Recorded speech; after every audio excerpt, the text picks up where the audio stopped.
Hi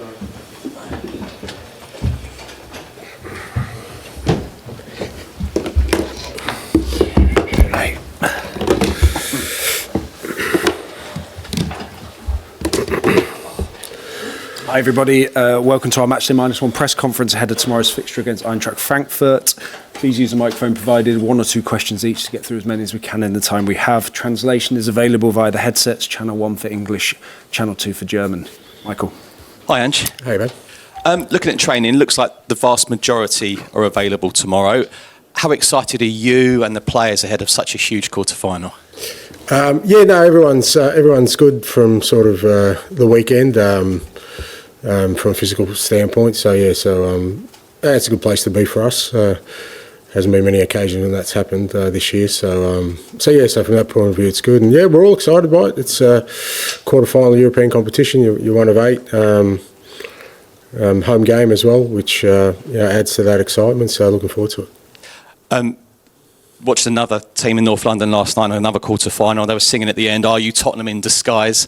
Is that a kind of mentality, whipping boys element you sort of want to lose here, or am I looking too much into it? Oh, mate, I don't know. Probably looking too much into it, Michael. We're kind of trying to concentrate on what's important to us right now, and that is a big game tomorrow night. Done. And sorry to look backwards, but we've got Brennan coming in after you. He seemed quite frustrated after the game on Sunday about not taking the penalty at the end.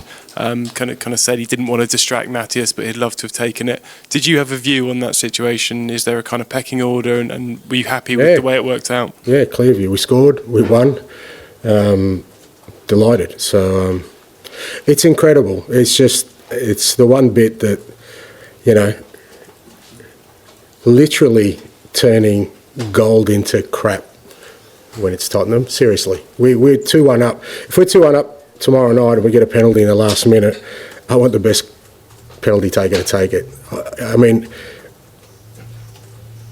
the one slight against this club is apparently that, it hasn't been a winner.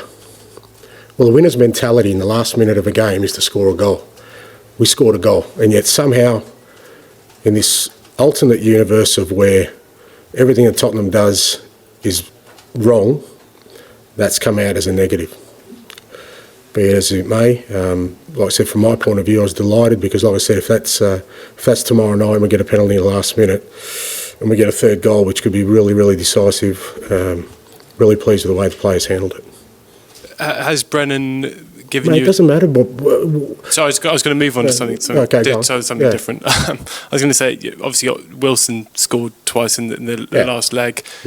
Has Brennan's performance on Sunday, given you a really tough decision in that position? No, not from the point of view. I mean, I think it's again with Brennan, I think part of the strategy leading into this was we had quite a few players who were coming back from long-term injuries, including Wilson and Destiny and Mickey van der Ven and Romero, and mate, I can keep going on. And we had to use games where we needed those guys to play, because otherwise, if I just kept playing Brennan, we'd be at the point now where someone like Wilson or even Destiny or these guys would have had no game time, and we may need them. So it wasn't about just leaving Brennan out because he wasn't performing. Part of the strategy was we needed to give Wilson some game time. So pleased that both of them have got game time. We've got most of our guys now. I mean, we're able to sort of give Mickey and Destiny a rest on the weekend. So most of our guys are in a position where they're not fatigued because they haven't been overplayed, but also they've played enough. I think that's been really important for us. So we're in a good position from that point of view. And some of your very best nights have come in Europe at White Hart Lane when there's been an incredible atmosphere and positivity. Just how important will that kind of feeling within the stadium be tomorrow night with such a big game? Yeah, hugely important. I think with every European game, I think, whether you're watching last night or you'll watch tonight and, whoever's playing at home, the atmosphere makes a big impact. Absolutely it does. I think it's a big part of European football. I think a lot of teams that have success in European football is on the back of really strong home atmospheres. And we hope it's the same tomorrow night for us. We think if we can get the crowd going tomorrow night. And we've had nights like that this year. European nights have been good. The semi-final of the Carabao Cup, the first leg against Liverpool, was really good. So we need that tomorrow night because it's. I think in European football, it's a big part of sort of helping what are always tight ties, for clubs to get an advantage. And this competition generally offers you such a brilliant opportunity, doesn't it? I mean, it must be one against this huge opponent like this that you want to savour, the players want to savour. Yeah, like I said, I'm not sure how many times a club's been in quarterfinals of a European competition. So I think every time you get in there, you don't take it for granted, and you want to make the most of it for sure. And it's going to be a tough game tomorrow. Frankfurt are a good side, going well in the Bundesliga. They've got a mixture of some real exciting young players, but also some experience in there, and it'll be a good challenge for us. But I think when you get to the last stage of a European competition, I think that's what you expect to face, and looking forward to it. George. And you mentioned how long it's been since Tottenham won something. There's so much at stake for this competition, Champions League. Now you're in the last stages. Just how do you go about changing the mentality of the club that winning something becomes normal, particularly this season? Well, we're still a little bit away from that. It's only the quarter-final stage, but you've got yourself to a position where you have an opportunity to progress, to the final stages. So it's just one step at a time, and the most important thing is that tomorrow night, like I said, we focus on having a strong performance at home. Make sure that we play the football that we want to play, and we've tried to play. I think we're slowly getting ourselves back into that sort of ability to maintain the levels we need to in a more consistent basis with the players we've got available. So that's got to be the focus. How do you think the team's done since you've had more players back? Have you been happy with what you've seen over the last 6-7 weeks?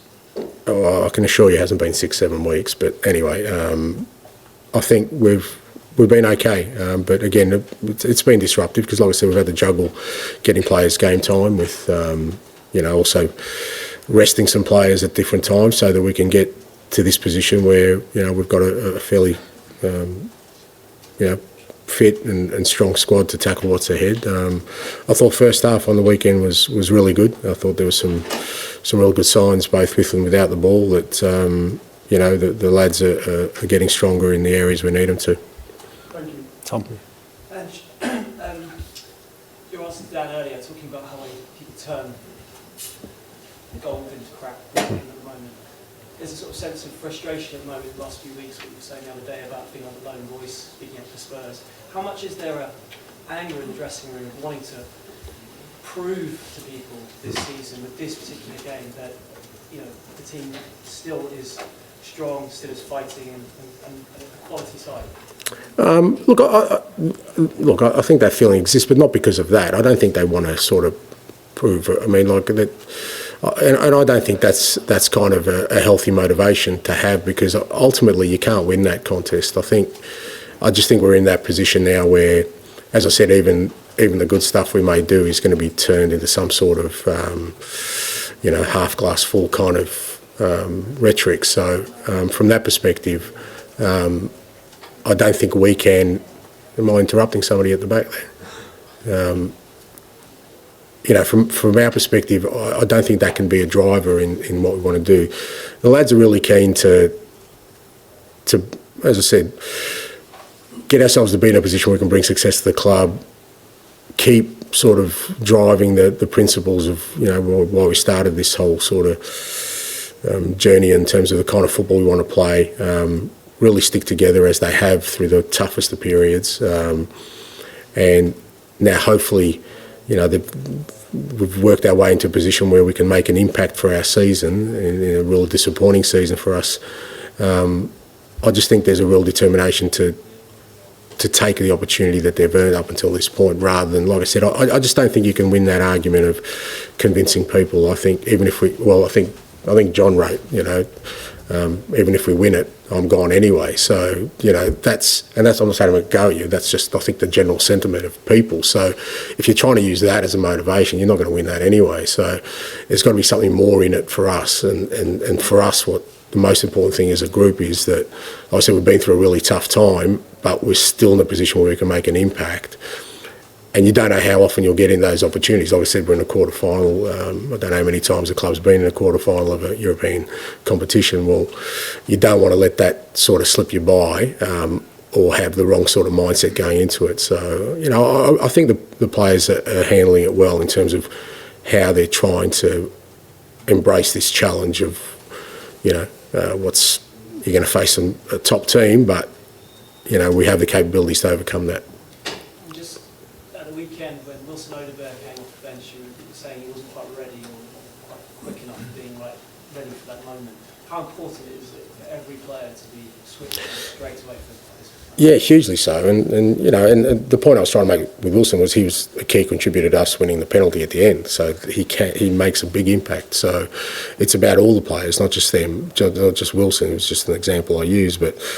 You kind of know that in European competition it's over two legs, and more than likely the dying stages of both legs are going to be hugely important in the way you sort of handle that, and usually that's going to be handled by guys who are coming on. You know, no one starts and finishes a game with the same 11 players, so it's about having a readiness for that, and I said at the moment, like, we've got some really good options off the bench, and I want the guys to be ready to not just come on and sort of play their minutes, but come on and really make an impact. Because, like I said, he's the one that won the ball for us for Brennan's penalty, and you know that's the kind of impact we need from the whole group now, because it's going to take the challenge of the whole group to overcome.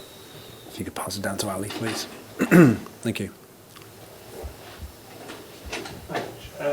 You're always very proud of the coaches you work with going on to become managers. What do you make of Chris Davies and winning promotion in Birmingham? Yeah, delighted for him. Really enjoyed working with Chris. I mean, he was only with me for a short time last year, but really enjoyed working with him. He was a big part of sort of what we built last year. From, you know, we had to sort of, it was ground zero in terms of, you know, building a whole sort of football program in a different direction, and he was a big part of that. And delighted for him. It's always you know, your first job is pretty important when you're kind of trying to embark on a career as a senior manager, and he's done brilliantly well, which is not surprising. And yeah, I'm sure there's more to come from him. I mean, you're used to chopping and changing staff and going in with a whole new staff. How did you mitigate kind of losing, I guess, the consistency he would have brought you as assistant manager in your second season?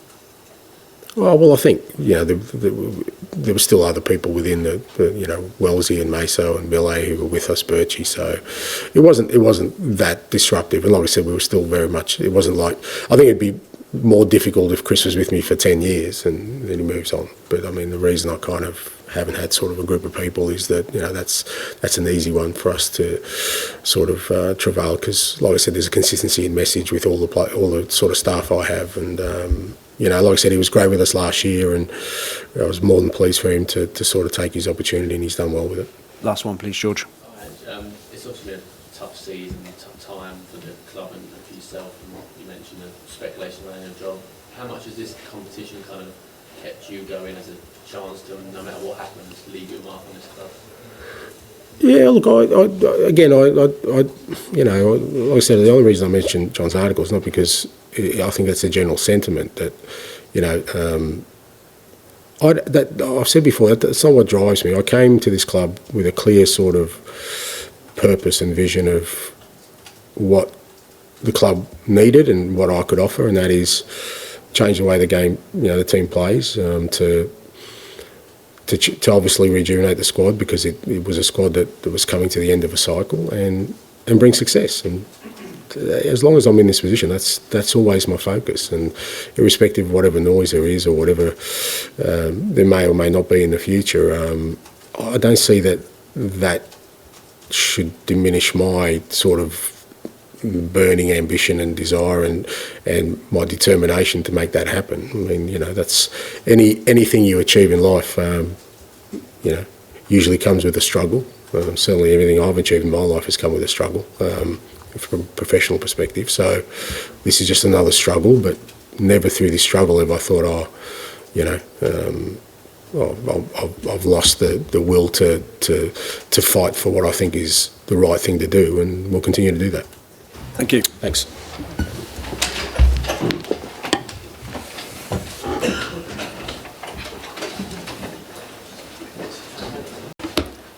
Good afternoon, everyone. We'll take questions for Brennan Jods for 10 minutes, and we'll try to get through as many questions as we can in this time.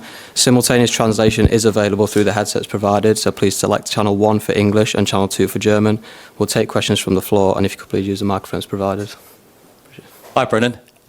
2 goals Sunday, 16 in all competitions this season. You've got to be proud of that, because I think it goes under the radar a little bit. Yeah, it's something that I'm definitely proud of. It was a target for me at the start of the season to definitely score more goals than I did last season, and yeah, there's a lot of work that goes into it, positionally, and the types of finishes that I want to improve at. So yeah, 16 goals is something that I'm very happy with. Obviously a big move for you coming from Forest. You look at them now, potentially Champions League, Cup semi-final. Do you roll your eyes and think typical, or no, I'm a massive club here, I'm delighted? No, I think, of course I'm happy for Nottingham Forest and the season that they're having, but I'm delighted to be here. I've loved it every second, and I think the size of the club and the people within the club and the fans, it's something that I couldn't only have wished for when I was younger, so yeah, really happy to be here. Just following on from that, Brennan, you've got double figures in the Premier League as well. I mean, do you ever feel sort of underappreciated in a way?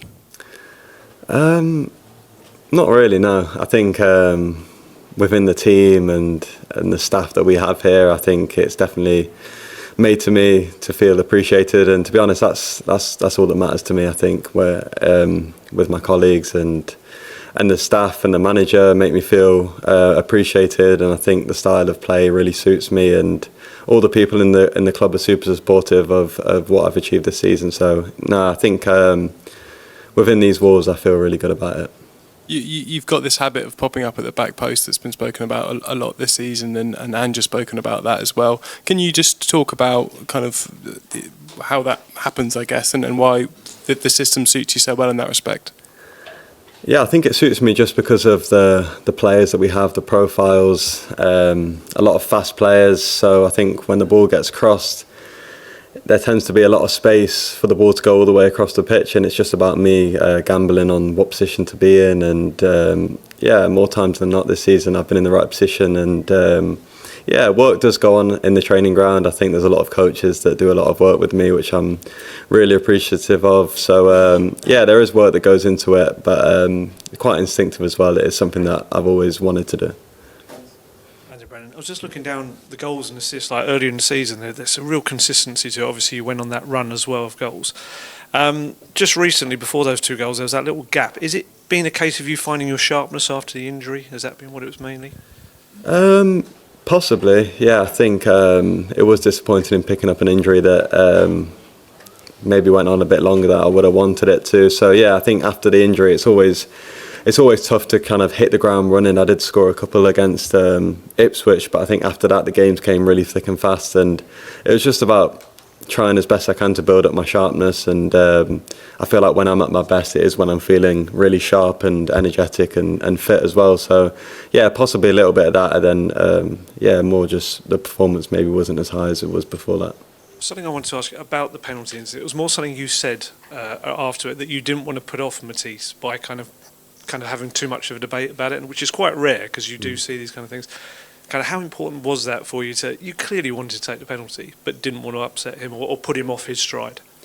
Yeah, exactly. I think all of us attacking players, if there's a chance to score from 12 yards without being contested, I think anyone would want to take it. So once a decision had been made, it's not really my nature to argue or have a fight about who takes the penalty, because as I said, I've been in a situation before where people are really reluctant to let someone else have a penalty, and it can put you off. So once the ball was with Matisse, I just wanted to get on the edge of the box and support him, and he put it away, and he's a quality player as well, so it's not like I'm doubting his quality. As soon as the ball was put in his hands, I backed him to score. Hi Brendan, do you want to take you back to kind of that December time when the team had all the injuries? It was a really tough period. How much did this kind of competition keep you all going as kind of light at the end of the tunnel, that when you got the players back you could really give it a good push?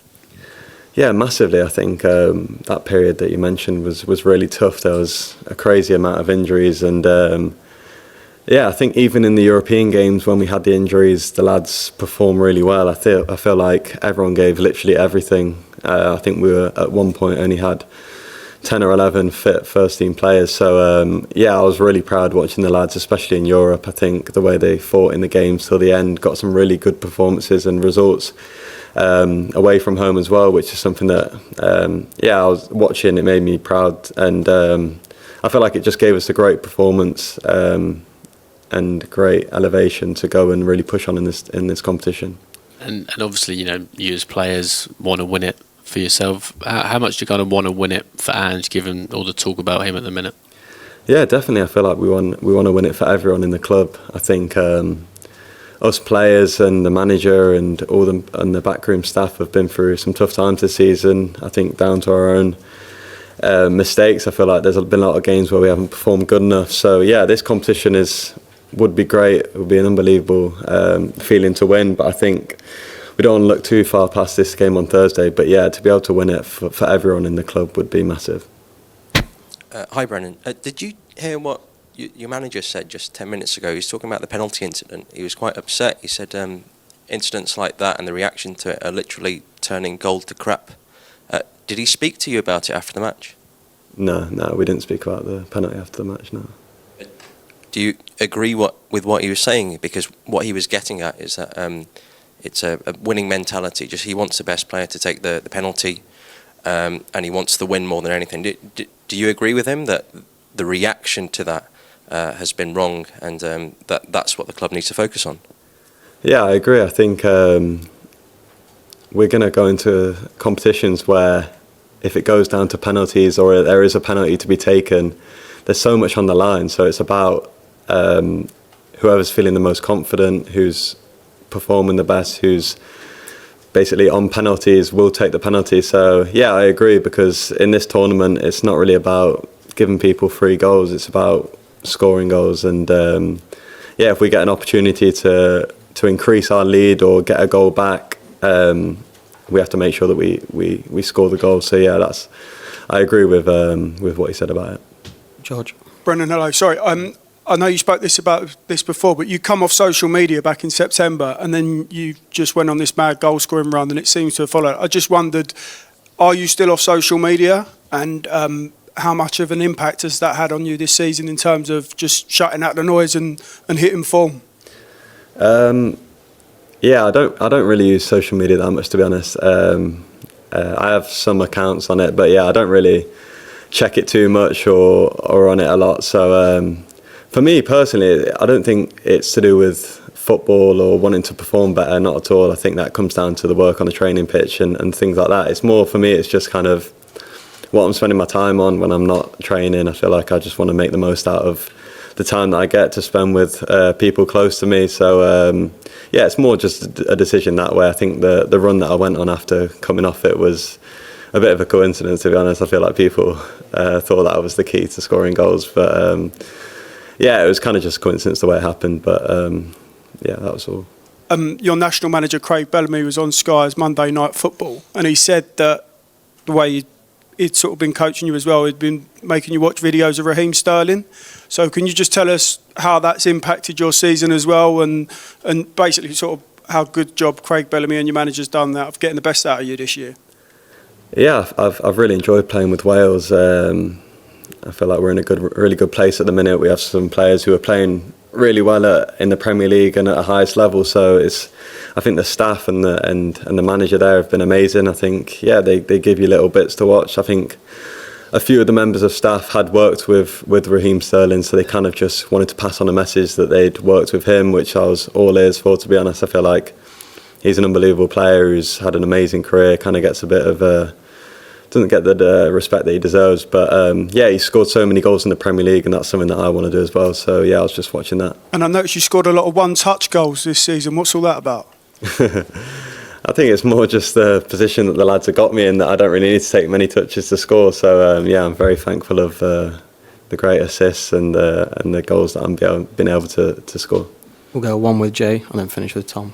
Hey Brennan, you mentioned earlier about working on different types of finishing and training and positions. I wonder if you could just give us a couple of specific examples of things that you've done. Yeah, one would be, for example, the first goal on the weekend was kind of noticing that Dom had made the run to the first post, so then being in a position when the ball gets cut back on my left foot. I think something like that, I've just been told not to try and hit the ball too hard, kind of, because it's coming at quite pace. So yeah, when it's on my left foot, not thinking about it too much, just trying to get a good contact on it. Then also, there's a lot of work that goes into trying to hitting the ball into the ground, trying to make it hard for the goalkeepers as well. That's another tip that I've kind of got this season. So yeah, just little things like this to take in mind. I know in a game it's kind of hard to think about all the things that you've been told, but little things like this, if you keep practicing it, it kind of sticks. We'll finish with Tom, please.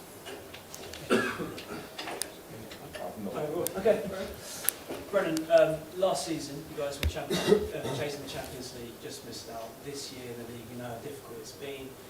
It feels like Tottenham's critics have almost enjoyed this season in terms of being quite easy to mock the team. Last night your rivals Arsenal were singing I Tottenham in disguise to the Real Madrid team. How much do you want to win this particular tie and maybe this time to shut those critics up? Yeah, I think, well, me personally, I just want to win it for the group of players and the staff that we have. I don't really care about what other people sing and the critics. To be honest, I feel like I switched off from that a long time ago. So for me, it's just, I love the lads, all the players in the squad, all the staff, the management team. I feel like we've created a real tight-knit group, and I feel like we've all been under a lot of critics, maybe different people at different points, so it's something that we can all kind of relate to, so we all have that understanding of each other. So yeah, when it comes to tournaments like this and being able to progress, it's something that we just want to do for each other, because at the end of the day we've had some tough times, and there'd be no better joy to celebrate with the people that have had to go through it like I have as well. Thank you very much. Perfect.